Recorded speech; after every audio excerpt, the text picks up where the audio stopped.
Hey, what's up, guys? I want to welcome you guys out to another edition of According to Kaz and Queen. And as always, I am Kaz. And I'm Queen. And we want to thank you guys for joining us. This is episode number 30. We've got 30 episodes under our belt. We are all the way underway in season 2. So we appreciate you guys for continuing to tune in and, leaving comments, leaving questions, following up with us on social media. Of course, you can follow us on social media at According to Kaz and Queen on Facebook, but also on Instagram at Kaz and Queen and on Twitter at Kaz and Queen. You can also hear us on all streaming services, all right? We're on Spotify, we're on Apple Music, we're on Google Podcasts, we're on Amazon Music as well, Buzzsprout, also Black with No Chaser Radio, all right? So make sure that you go and download the BWNC radio app, the Black with No Chaser radio app. Make sure that you download it, and you'll be able to hear us when we come to you every Tuesday night at 7 p.m., all right? You'll be able to catch all of the newness that Kaz and Queen are bringing to you. And if you like to see our bright, shiny faces, you know what to do. You know the drill. This is episode 30. Bam. Right under my fingers, right there. Make sure you subscribe right now to their YouTube channel, all right? Make sure you subscribe to their YouTube channel. Keep up with everything that's going on with According to Kaz and Queen and all of the other good content that's on there as well. We had, one of our most watched videos from last week's episode. So appreciate all the new people. The subscriber number has gone up. I think gone up like a plus 20 on subscribers. So, slowly but surely, every little subscriber counts, every little like counts, and we're building this brick by brick, and we appreciate you guys for joining with us. So, we're here, and I want to send a special shout out to everybody except for the people in Virginia who are embarrassed at that picture that has gone viral on social media of that barbecue plate. So shouts out to everybody except for you guys in Virginia. Whoever that guy was that put that plate on social media that I think now is in the millions in views, which I really think he just did it for engagement. He could not have possibly thought that that was a delightful, delectable barbecue plate. I know some of you may have seen it. I saw it on Twitter, but it's made its rounds. Some guy was saying he was bragging on Virginia barbecue, and the plate was one of the driest, most flavorless plates I have ever seen in my entire life. We call those struggle plates. That was a struggle plate, and it was an elaborate struggle plate. It looks like he may have spent a pretty penny on that plate.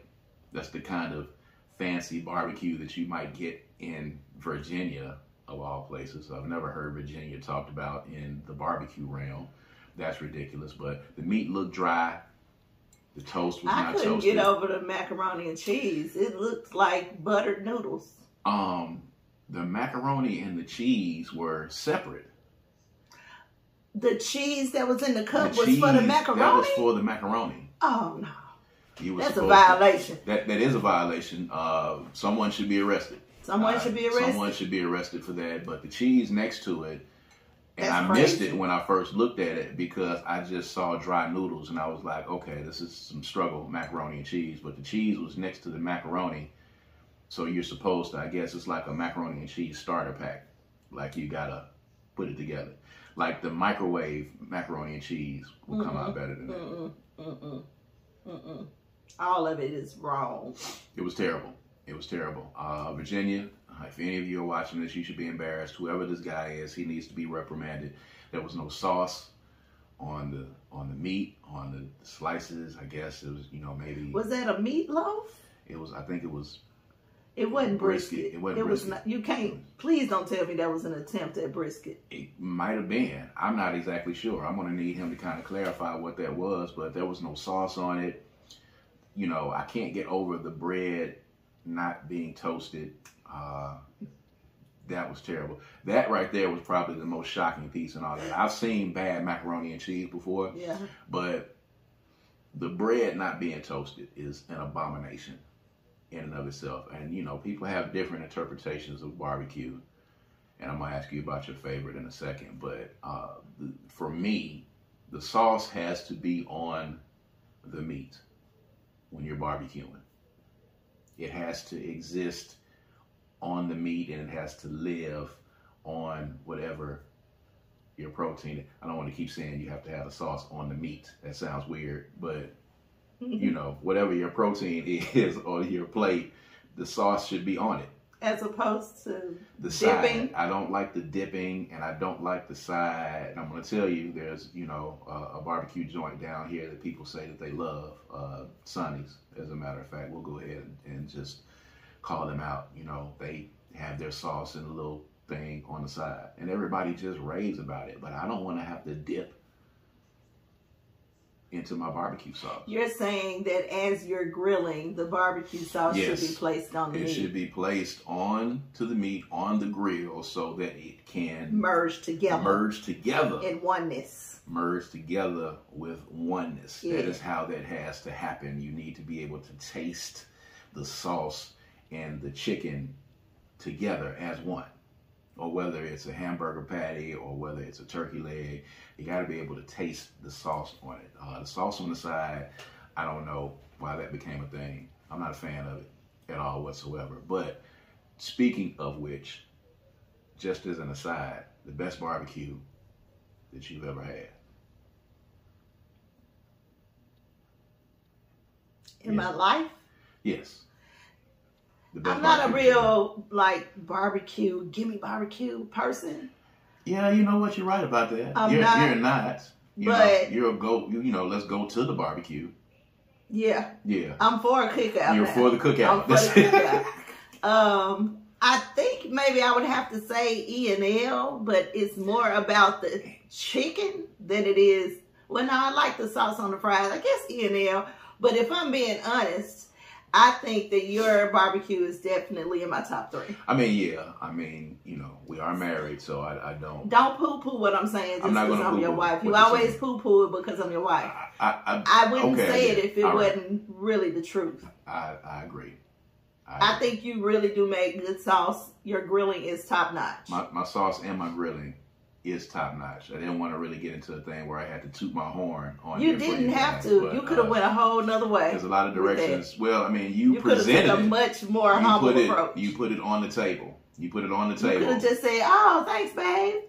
Yes. But instead, you said, "Yes, my grilling and my barbecue." My grilling and my sauce is top tier. Okay. I can't.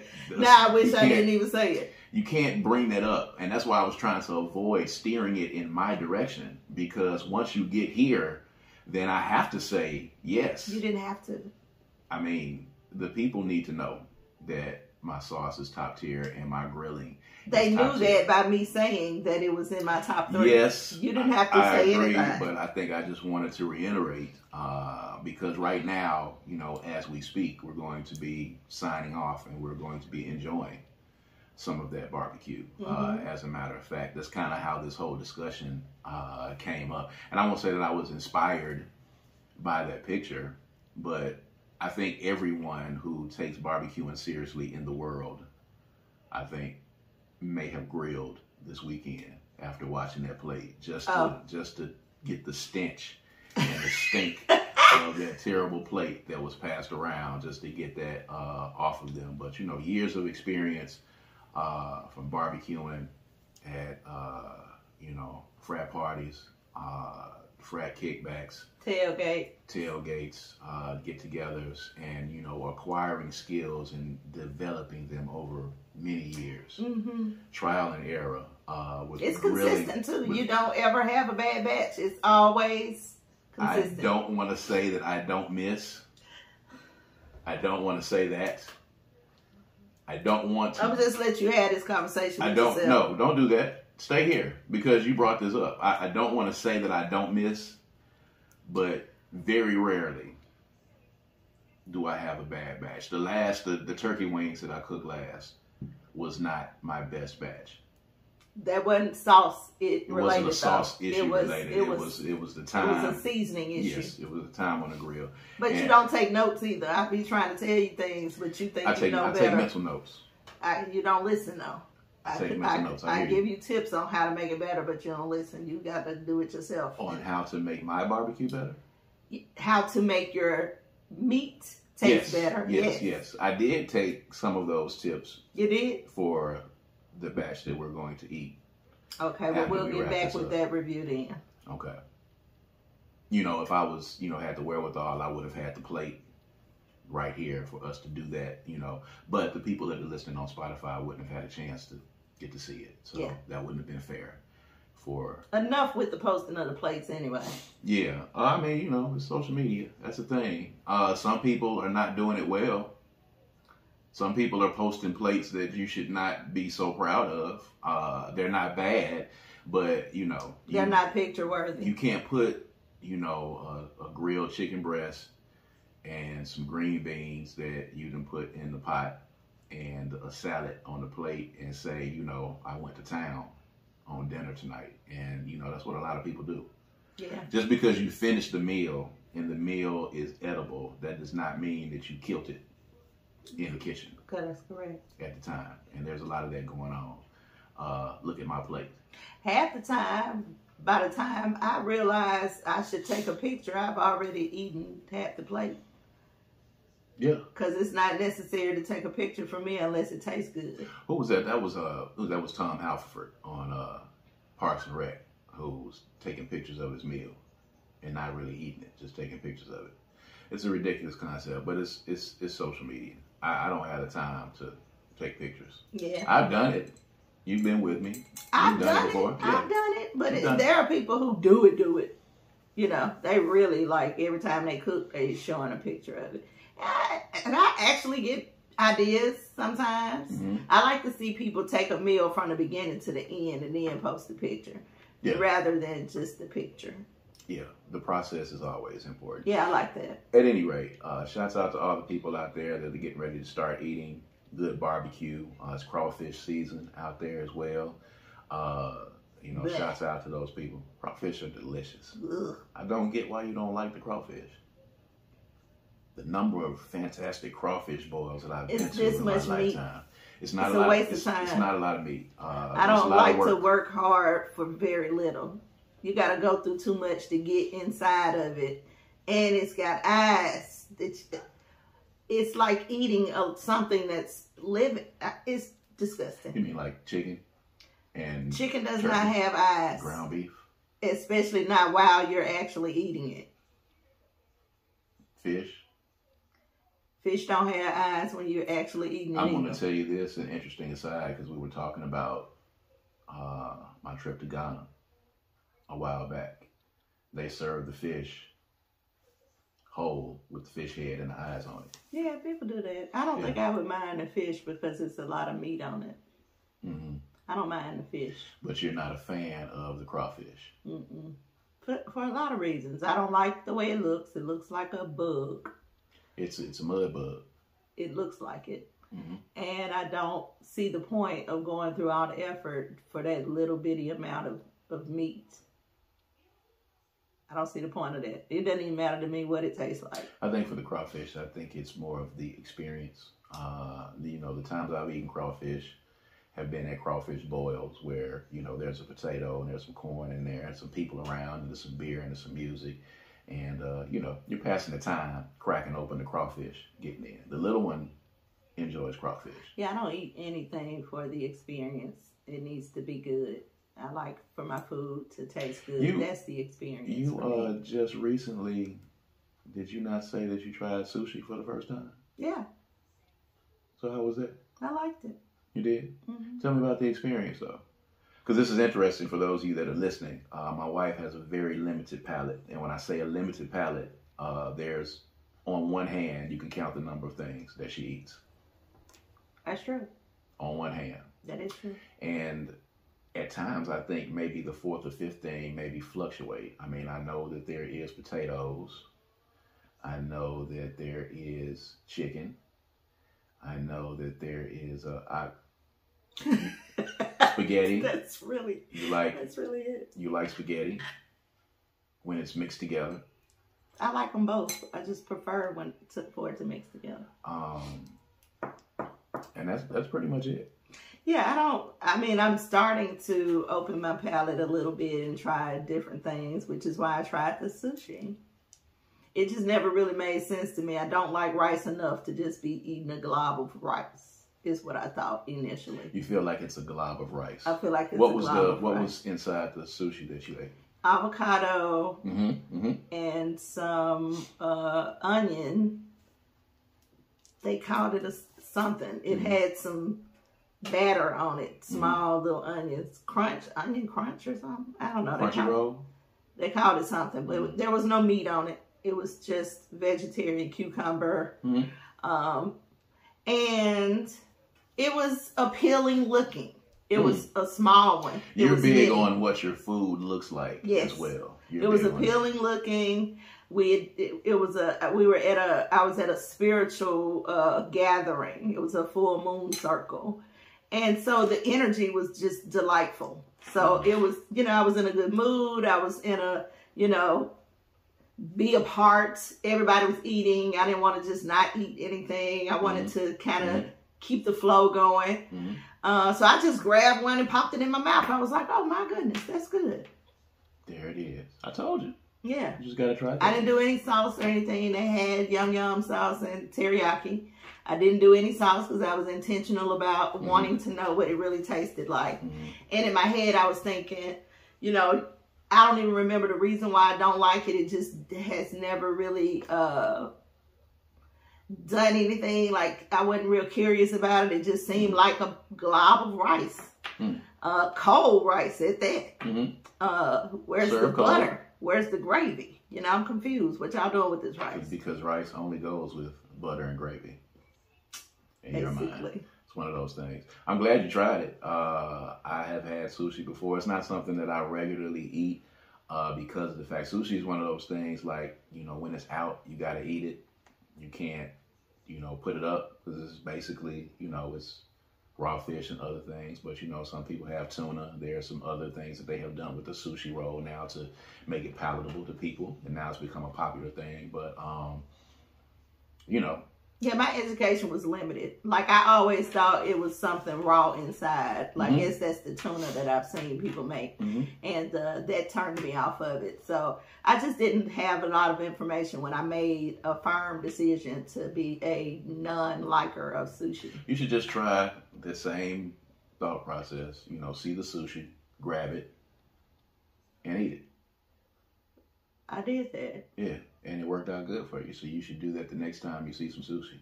Don't ask them, hey, is this the avocado sushi? Just grab it and eat it. And who knows what'll happen after that. Maybe. Yeah. You should stretch your palate out or something. I'm not going to order any. I'd have to be somewhere and it's there. I don't want to spend money on it and it's not good. I don't think or sushi, I don't like it. I don't think there's ever been any Franklin money spent on sushi. But I did enjoy it. I think it was just the whole experience, though, that I enjoyed. That's right. This show, as always, ladies and gentlemen, is brought to you by the Kundi Collection, all right, that you can find at www.kundicollective.com, all right? This should be up on the screen right now.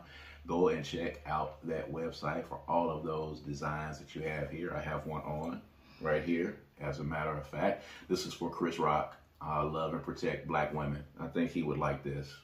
He probably needs this shirt and needs to wear it around. But this is one of the shirts that's available on the website right now. So make sure you go check that out at www.kundicollective.com. Kundi collective.com. If you're listening to us on streaming services, make sure you do that. Go check out the designs. There's some really, really cool designs on there that both myself and my bride have come up with. There's actually an entire Her Run to Freedom section based upon the play that's there. So there's a Her Run to Freedom line that you can use, that you can go to and check out on the website. So you can get those as well. So anyway, a lot of stuff going on this week.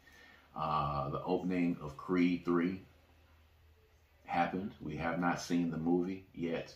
But, there's a lot of Micheal B. Jordan and there's a lot of Jonathan Majors on our timelines and people talking about it. One thing that I caught and I texted to you because I think we've talked about this before, that was particularly interesting. Micheal B. Jordan and Jonathan Majors, you know, took several pictures. It was a photo shoot, I guess, you know, for the movie or whatever it was for. You know, two black men, I guess, in, you know, very close poses, you know, arms around each other, you know, intimate photos of, you know, bros, I guess you'd call it. And it, of course, in this homophobic world that we live in, there was a lot of talk about, you know, Micheal B. Jordan having done this with Chadwick Boseman, or was it Ryan? No, it was Ryan Coogler, the producer of Black Panther. Him having similar pictures with Ryan Coogler, and now doing it with Jonathan Majors. And now comes the issue of, you know, that the pictures look like, you know, that they look suspect. You know, should men be showing affection for other men in that fashion? You know, the usual things that you hear. So, you know, you had an opportunity to see the pictures and just kind of, you know, I just want to get your thoughts on it, because that's literally a thing. And I think as men, sometimes you grow up, you know, not wanting to show affection to or emotion around other men or your homies in that fashion, even though you may have a deep, deep love for them. But what are your thoughts on that? It's not something that my generation is familiar with. We didn't get to see a lot of that. I'll be honest, I did have to take a double look. Didn't dawn on me that, okay, they must be gay or something. That didn't dawn on me, but I did have to go back and look at it again. It wasn't like normal. Absolutely. So, it's just not something that our generation knows, and we're having to reprogram ourselves to understand that men have loving relationships, and it's not, you know, sexual. Right. And I think that it's not just men who have to learn to be comfortable with their emotions and with their love for each other and how they display it, but also women. We have to learn that. We have to reprogram our minds too, because we didn't see it, right. You know. So It's just, I appreciate them for making a bold statement. However, I think they probably made the statement for boldness and to strike some conversation and maybe even controversy. But yeah, I think it's sad to, you know, start putting these labels and tags and all of that on it. It should be that we see it as a beautiful moment between two brothers working together. And I know that it's going to take time for us to get to that point to where we're able to see it and appreciate that. But there are people out there working to reprogram ourselves to actually see it for what it is and not for what we have always been taught just because we've been taught that. I mean, let's keep it real. I mean, we've been taught that was gay to do that. And you and I have had, you know, these conversations about, you know, the inability to be open and vulnerable in a group of men, or around men or people that I consider to be brothers. I have guys, you know, my line brothers that I consider to be, you know, very close with. You know, I consider them to be my brothers. And, you know, we have been up and down the road together in lots of situations, you know, and we went through it, came out on the other end of it. And I love all of those guys. But the conversations that I had with you, or the conversations that I might have with my sister, or, you know, in any sense, I sometimes feel like I couldn't have those same conversations with another man. Which, you know, is weird, but you should be able to, you know, I was just having a conversation with my son, you know, a couple of nights ago, having a conversation, and, you know, found myself, you know, trying to make sure, or trying to find the correct words to be able to say, to convey, you know, love and convey emotion and convey vulnerability and want, you know, to another male that is my offspring, that is my child. That was difficult. Were you thoughtful about it in the moment? I was thoughtful in the moment, making sure that, I convey love. Mm-hmm. I wanted to convey love, and I wanted to convey that, I am here in this closeness, we need to have, and sometimes once they get to a certain age, our older kids are grown. The communication sometimes has to change and has to be adjusted because now you're talking to another man as opposed to a kid. So, wanting to convey love at the same time, but, thinking to myself, could I have this conversation with just another guy? Could I have this conversation about what I'm going through as a father and as a parent with another guy? Could I reveal some of my deepest, darkest fears and some of my trepidation, the things that I have revealed to you? Mm-hmm. And, you're my best friend in the entire world. So, I think that's kind of a little bit different. But being able to be sitting with one of my line brothers or one of my homies and be able to have an intimate conversation where you're revealing feelings about a relationship or a job or something like that, it's always been kind of hard. It's always been kind of hard. So, you talk to a lot of people. You have clients that you talk to that are males. It's just a difficult thing. So seeing the picture, I commend them for doing that. And I commend them for, and I don't think they even thought twice about it. I think their relationship is such. I think they thought about it. You think so? I think it was intentional. I don't think they had to push themselves to do it or that they were not comfortable, but I'm pretty sure they thought about it. I think it was an intentional statement. Even having the comfort level to do the photo shoot. Although I don't consider myself to be homophobic at all, I consider myself to be very liberal in my thinking. Even then, if they was put your arm around this guy and then take your fist and put it under his chin and y'all kind of make this some of the poses that we're doing, I would be a little antsy about that. Yeah. There'd be a little level of anxiety about that, but it shouldn't be. Yeah. But there would be a little level. It's a generational thing, I think. Yeah. It might even be a Southern thing. It's definitely a Black thing. I've been watching some shows lately of just people interacting with each other, some reality shows, and it is striking how comfortable white guys are with each other. Yes, I think we talked about that. They smack butts, they kiss, they lay in the same bed, they hug on each other. That is just, and it probably goes back to enslavement for us, because we never could. The men had to be something different. They didn't have the luxury of sharing love and acknowledging love, not even to their children or wives. So they weren't able to do it with other men.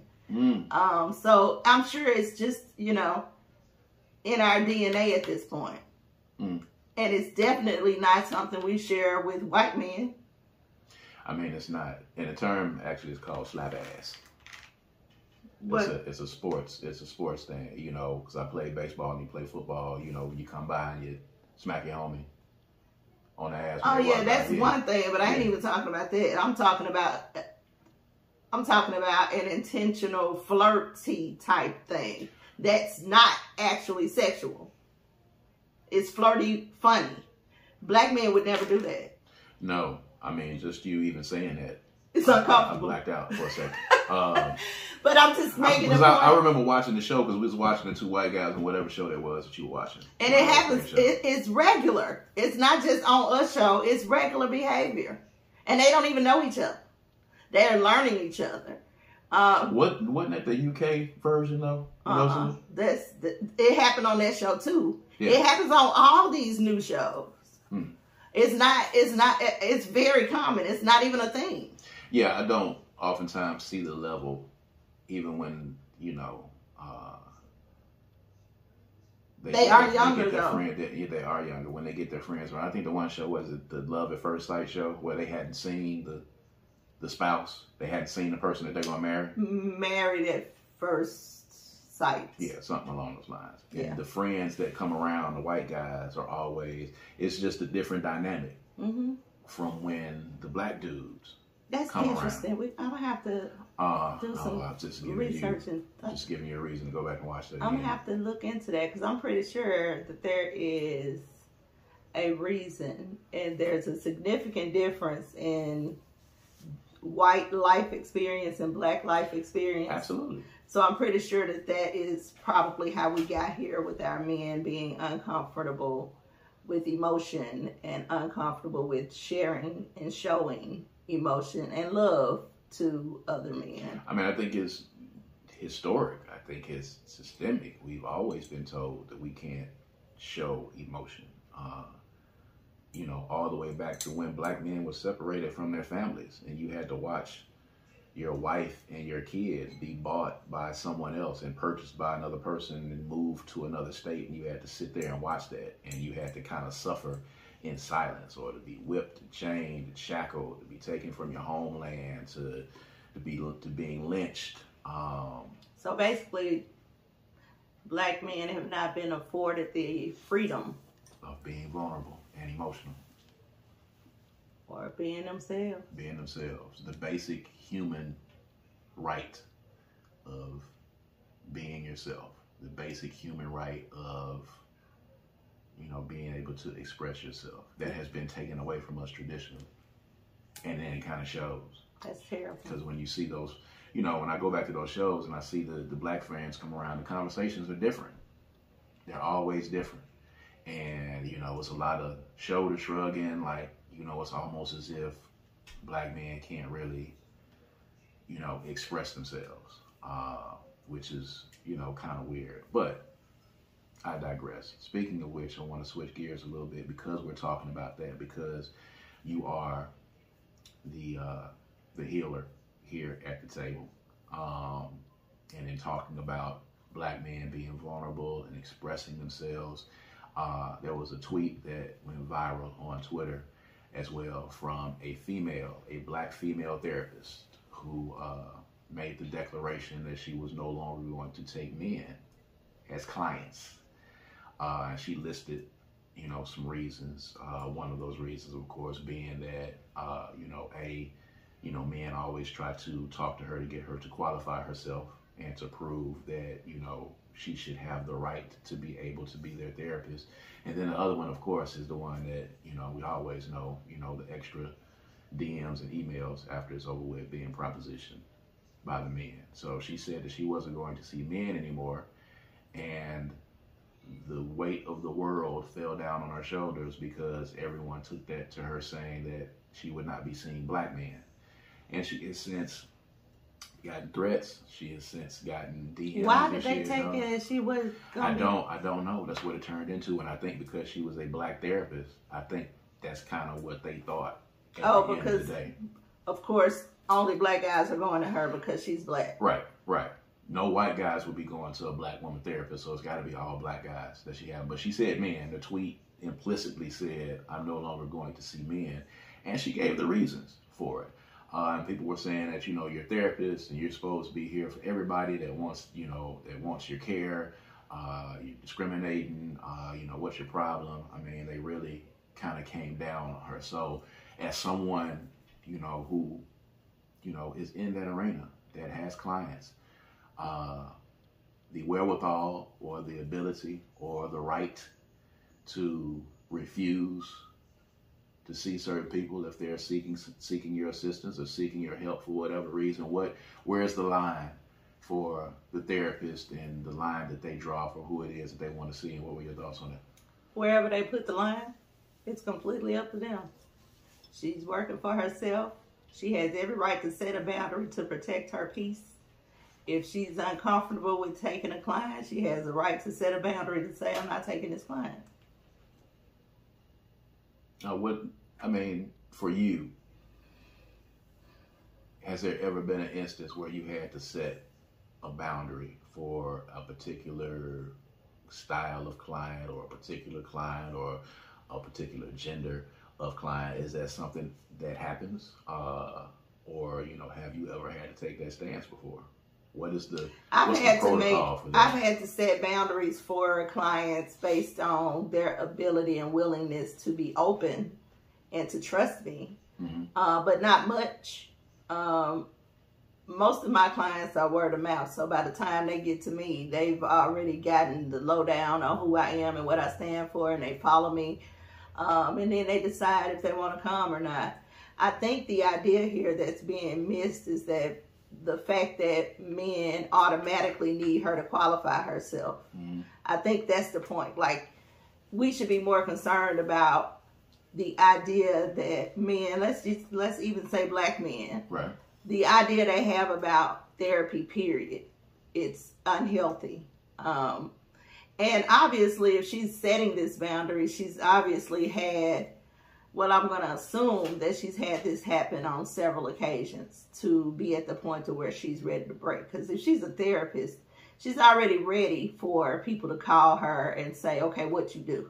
Mm-hmm. I get those calls all the time. What you do? What's in a queen session? What's going to happen? Right. And I can tell in the conversation if those people are really serious about setting up a session or if they're having a bad moment at the time. Mm-hmm. But I answer the question for either one. Mm-hmm. I tell everybody, this is what it is. This is what you're going to get. This is what I do. This is who I am. And then I listen to what their concerns are, because everybody has different concerns based on where they are in their journey. Mm-hmm. So I haven't reached the magnitude where I need to turn anybody away, but I do alter what I provide to people based on what they need. Right. So it sounds like maybe she does not do that. And so if that's the case, then she's going to run in. If you got this blanket formula that you serve with all of your clients, then that is going to get on your nerves, because they are expecting you to fit something and customize it to them, which they have every right to. Right. But all of my clients get that. Like, everybody don't need the same thing. Have you ever had an instance where you had to back away from a client? Yes. Once or twice. Once or twice, mm-hmm. or twice? Just kind of describe the scenario. For you, where you see, like, this is a point where I'm going to have to set a boundary. You know, you're not going to announce it on Twitter, but you have to set a boundary. I find it disturbs my flow with people who come challenging me. Like, you're coming here for me to offer you a service, but you're challenging me like I don't know what I'm talking about, and you're not listening, and you're combative with everything I say. It's not that I can't handle the conversation or that I can't stand up for myself. Mm-hmm. It's more of, you're not ready for this yet. So it's not, you're not even in a place where you can face yourself, let alone listen to me help guide you through something. Mm-hmm. You're not even ready to let down your guard. Coming to talk and not really ready to talk. Yeah, not ready to actually move towards healing. You're ready to talk, but you really just want to vent. You don't want to do nothing. And I'm not one of those people that's just going to take your money and let you come sit there and talk to me. I'm a spiritual counselor, not a licensed therapist, mm-hmm. which is, I think, what they usually do. Yeah. So if you're not willing, if you're not in a place where you're ready to see yourself and take advisement, it's not even worth me putting up the effort, because that's hard to do. It's constant, like, banging your head up against the wall. Mm-hmm. By the time I finish that hour, it ain't good for nobody else. Right. You know, so that's a thing for me. Her thing sounds like it is all the hoops that she has to go through for male clients. I would be willing to go through a couple of hoops for male clients, because they don't get therapy. So if they are even interested in having a conversation with me about what they might be getting, I'm going to take that conversation. Mm-hmm. Because I want more men to come sit with me and have conversations. I see men, they come, but they're not consistent. Right. My female clients come regularly. Right. You know. But men are not going to come until the ship is going down. And then they'll book. They'll be ready. They'll book, and then they'll not come, or they'll come to that one session and think they got everything they need. Mm-hmm. So it's difficult for men to take advisement. Maybe difficult to take advisement from women. And it's tough, because I hate it, because, you know, we've talked about this, about females in the music industry and females in Hollywood, females in business, women in business. it's just terrible, the concept that, you know, a lot of times men will, you know, become a client and get into those spaces with you where they're, you know, being vulnerable with you, and then that turns into the DM afterward and the extra email afterward, you know, saying, you know, let's get together for a drink, or let's get together outside of this, you know, kind of using it as a means to try to hit on women. It's a terrible thing that y'all have to deal with. That don't happen to me. Why do you think it doesn't happen to you? Because they know my husband. Oh my God. They know I'm married, and I don't present myself in any other fashion. It's about healing, period. It could come a time, though, because being vulnerable and opening up to someone, you know, that at times can lend itself to, even if it's a false sense of attachment. Sure, I'm sure it can could. lead to it, right? I'm sure it could. But again, my clients are basically word of mouth. I don't have these pages where people are looking through pages and be like, okay, I'm going to this one. You know, they're word of mouth. So by the time they get to me, they got all the story they need. You know, so yeah, that's the case with me. I've had people to try to come shop at the closet who might say something inappropriate, but it's never anything I can't handle. It's never, ever. Really? Yeah. Okay. We'll talk about that offline then. So there. At any rate, I thought that was interesting. You know, Twitter is where a lot of things go on. You need to join me back over there. We got to make sure you get back on there. The engagement, at least from what you can read, will be cool. Yeah, I said that myself too. Just send me what you want me to see. Huh? Just send me what you want me to see. You should join me. We should be there together. Baby. We should be in the space together.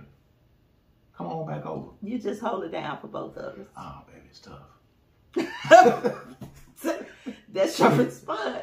That's it, man. Oh, baby, it's a jungle in there, baby. It's a jungle. Oh, man, I'm in there. But anyway, moving on. Some other things that, you know, I wanted us to talk about, because, you know, these are conversations, of course, that happen between a husband and wife in the privacy of our own home. So we talk about relationship stuff a lot. Speaking of which, the Love and Life panel is coming up soon, right? What's the date? Saturday, April 22nd. Saturday, Love April 22nd. and Life 11. Love and Life 11. And Love and Life is what? For the people. Love and Life is a panel discussion of real people having real conversation about real relationships. So we find people from every relationship background: single, dating, married, divorced, to exclusively dating. We have people who come and they have conversations about it. It's a free event. We've been doing it. This is our 11th year, where people come in and just have conversations. You know, it started off with us noticing the breakdown in communication between partners and between male and females. So we started doing this a long time ago so that people can start having real conversations and being heard. So there's a moderator present. There are questions. We take questions from the audience, and then we ask specific questions to each group to start off the dialogue. It's a really good, very well attended and needed event. Yeah. So, I mean, you know, kind of all different experiences together, kind of being honest. It's always an honest and open conversation. So, you know, we talk about relationship stuff a lot because we're still learning. And, you know, we tell people all the time, you know, we're not perfect and we don't do these things and have these conversations because we feel like we got it together. We don't. Most times that you have seen us here, it's a good possibility that she has just got through cussing me out moments before. As a matter of fact, you should probably go back and look at some of the old episodes and maybe guess the episode. If you can tell at the beginning of the episode, go back in and see if you inappropriate. And see if you can guess. Oh my God, I can't believe you did that. On which show that my wife had just gotten through cussing me out. And I mean literally moments before, you know, we hit record on everything. I don't make the shift well. I don't make the shift well. So it happens, but it's slow. I'm giving you the game because, as she said, she doesn't shift well. So you might be able to actually see the beginning of the show and tell when she had just got through cussing me out. She got 30 episodes that you can go back through. Now, you might not be able to tell if you're listening on the streaming services. You might, though. You might. But if you watch it on YouTube, buddy, let me tell you, you go back through there and look through those 30 and, you know, holler back at us.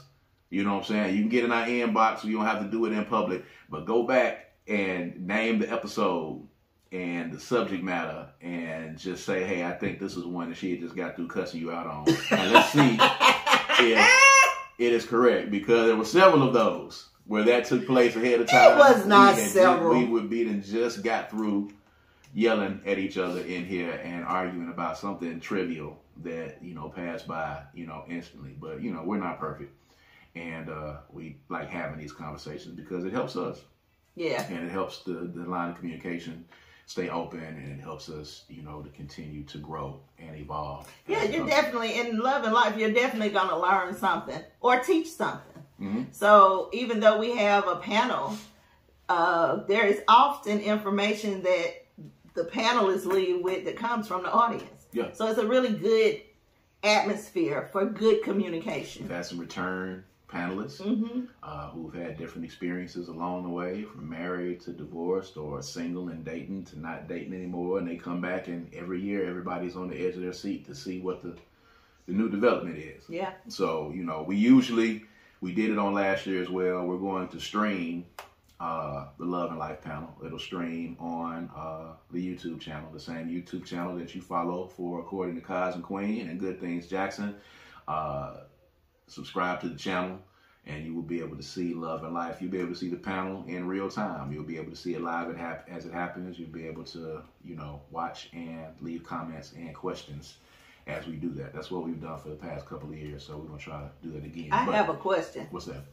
I thought we were supposed to be having wine when we do the podcast. Let me tell you about that. I just didn't at this point, because, you know, before we started doing the podcast, I was, you know, vibing in another sense. Oh. Let me just say that. So getting ready to get this delicious barbecue, I didn't want to do too much. But let's just say that, you know, a few moments ago, I was getting my head right before we got in here. So I'm kind of good right now. But I will say that next time, especially if we do it around this time, I will have some wine. I'm going to have to taste some other wine because I don't want to be on here drinking Moscato every week. I don't want you to. But it tastes good. Like, that's how I want my wine to taste. I think I've said that before. I said that. Moscato tastes like sugar water. It's a dessert wine, as I have been told, and as people say, it's a dessert wine. And, you know, we're just not supposed to be loving it like we do, but, you know, black folks being the trendsetters that we are, that's what we've done. And I don't even think you could righteously call it wine. You should call it a sparkling water. I don't know if it's sparkling water. Alcohol water. I just say it tastes good, is all I'm saying. It tastes much better than the red, but I will try it. Because I love you, and I will try new things. I will try the red the next time, and I'll do that. You already told me that if it's red, I'm going to try it because I want to know the taste that you like. You know, I told you, like, I always wished that I liked coffee because I see people drinking coffee, and they really be enjoying it. And I want to have that same level of enjoyment. And I've tried it, and it just doesn't do the same thing to me. It's about 60% enjoyment. The rest of it is addiction. And that's tough. It is. I don't want any parts of that. You don't. You don't. I don't want because the withdrawals of not having it are ridiculous and instant. That's tough. That's tough. But not wine so much. Not wine. Okay. So we were watching this video from Kev on Stage. There was another, post that was put up, from the He-Man Woman Haters Club is what I call them. Shouts out to the Little Rascals. But, for men who just can find nothing positive to say about women. There was a post about a gentleman that said that he makes $300,000 a year. He has a nice apartment. I forget what all of the great things that he had. and he continues to get ghosted, or women tell him that they don't want to be in a relationship with him. And the last sentence was, women are broken. That was modern women. Modern women are broken.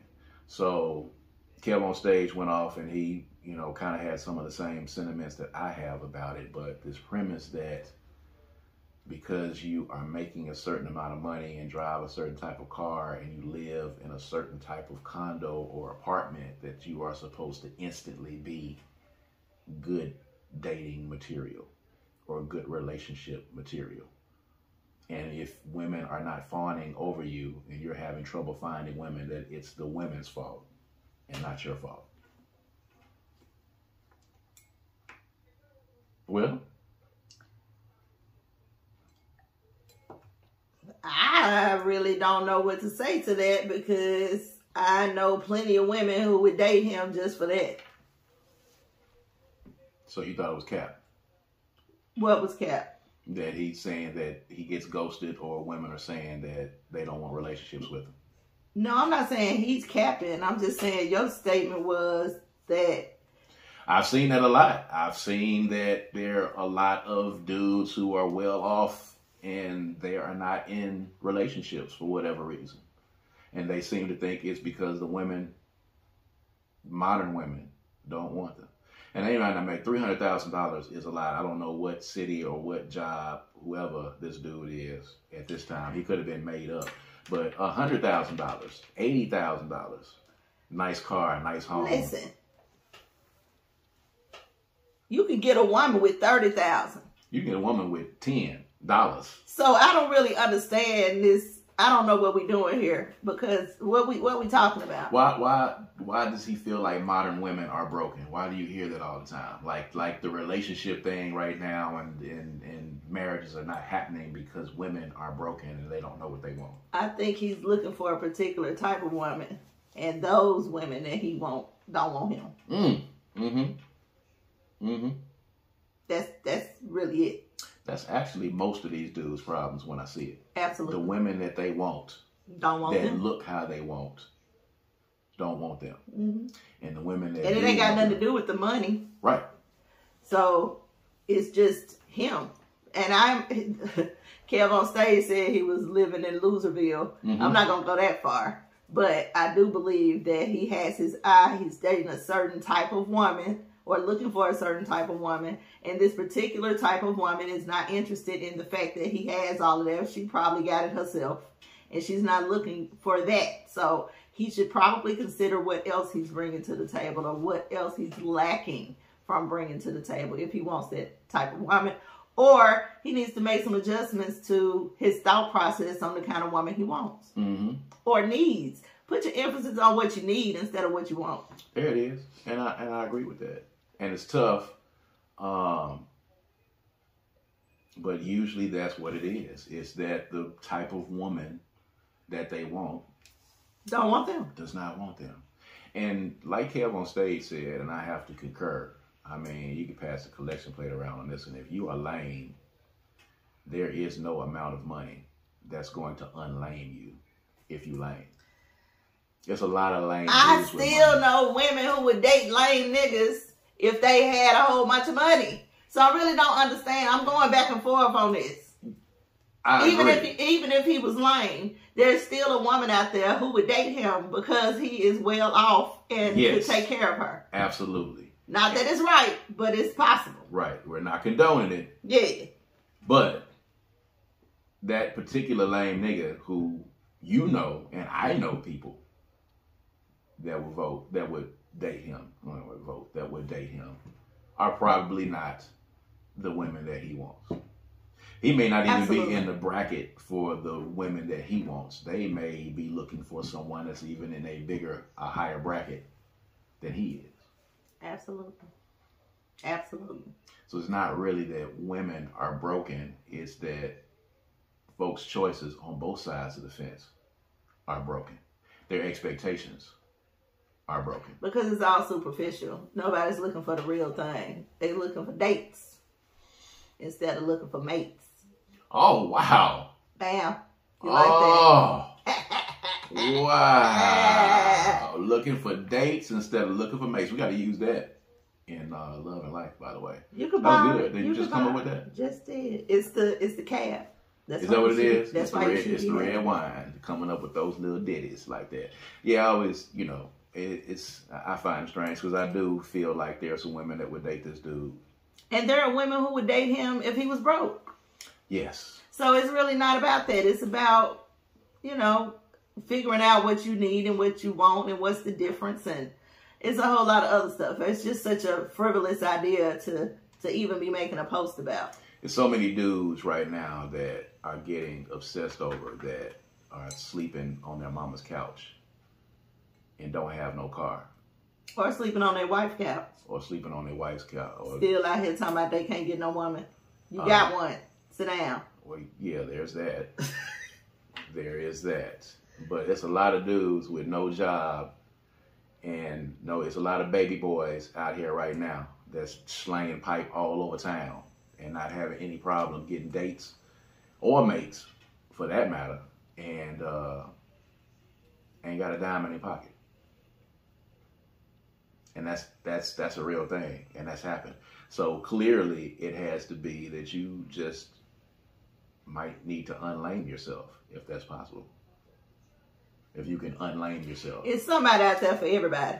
It is. And it's so many more women than men that everybody got a chance.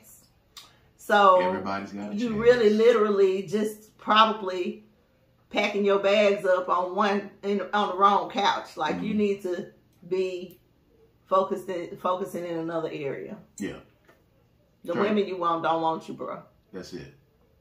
And go find the women that do want you at the end of the day. And y'all be together and make a unit. If you're making $300,000 a year, you know, and there's a lot of women that are. And then he probably leading with that. Now that's lame. That is lame. You know what I'm saying? Like if that's your whole niche, like that's your thing. I got this, I got that, I got this, I got that. That's not attractive. You don't even have any game. Yeah, you might be missing a little game.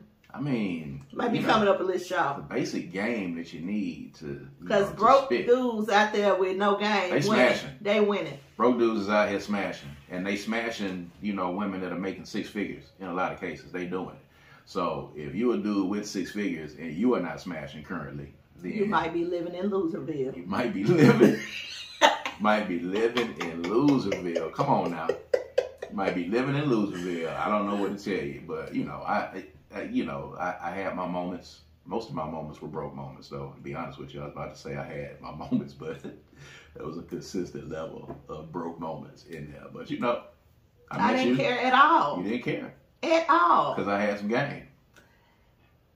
Yep. I had some game. Yeah, I'm gonna need you to chime in. Yes, faster. baby. All right. It wasn't a game, baby. What was it? You need to hold up. I'm gonna need you to get these answers together before we go forward. Baby, you gave me your real authentic self. Yes. From the moment I met you. I did. That did not require any game at all. You recovered. I mean, it was a little bit of game. Because I had some game. It was a little bit of game. Because your very first statement to me was absolutely game. But it didn't feel like game. And that's game. That's game. There you go. That is game. Boom. There it is. Because you got me, didn't you? There it is. Because you're here. And we're doing According to Kaz Queen. And we are 13 years in. 13 years in the marriage. And 30 episodes in on this podcast. And you still here. It's an adventure every week, ladies and gentlemen. It's an adventure. It's a roller coaster ride every week. Let me tell you. So, it's spring break. By the time people hear this episode, it will be spring break in Jackson, Mississippi. The little one is on spring break.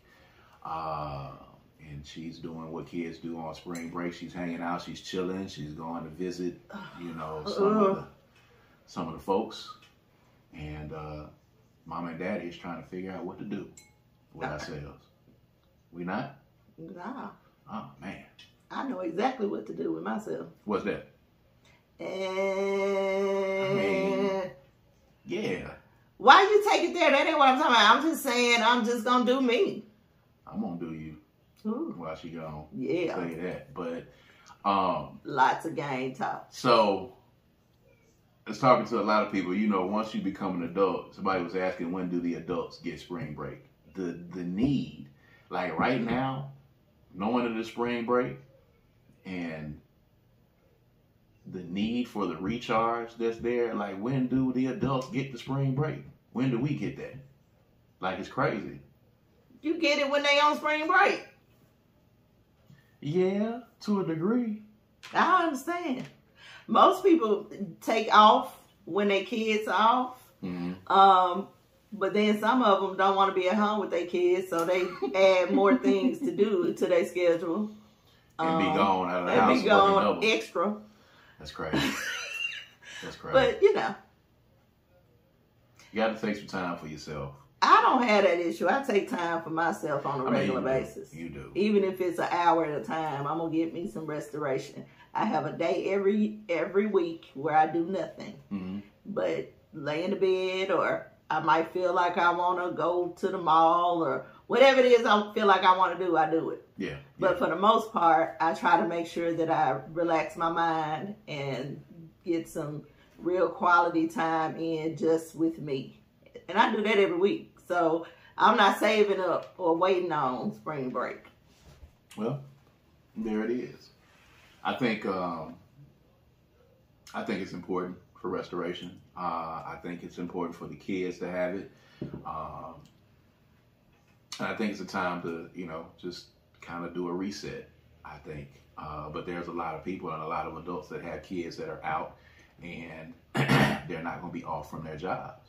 So it's kind of different when the kids are out and you're still having to go to work every day. It's kind of that same thing. We're going to take a little jaunt and get on the road for spring break. We'll probably tell you guys about that on the next episode, on the post spring break edition, after we do it. But the spring break, hope you guys are getting ready to enjoy a spring break of your own wherever you are. And we thank you guys for tuning in with us and sticking with us, of course. As always, these are conversations that go on between a husband and wife in the privacy of our own home that we bring to you guys to laugh, to be introspective, to think. If you just want to open up the lines of communication, man, make sure you're checking us out on Black with No Chaser Radio as well, and all the streaming services and all that good stuff. We're about to go right now, as soon as we, hit cut and stop. We're going to enjoy some Mississippi barbecue that is hands down the best barbecue in the entire world. Not Memphis, not Kansas City, not Georgia.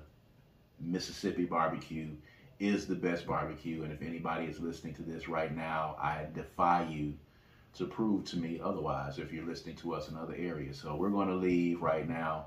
And again, shouts out to the poor people of Virginia who are having to endure that struggle plate that your man has put out to the world. And now Virginia is known as the home of struggle plate barbecue. So that is y'all's new motto in Virginia. I didn't set the tone. Your man set the tone by saying it was Virginia barbecue. I've never known you guys to do anything up there at all whatsoever, but now you have barbecue. So we're about to go have some Mississippi barbecue, the best barbecue in all the land, and we're going to enjoy that. And we're going to see you guys next time. As always, I am Kaz. And I guess I'm Queen. There it is. We're going to see you guys next time. All right, peace and power. Peace.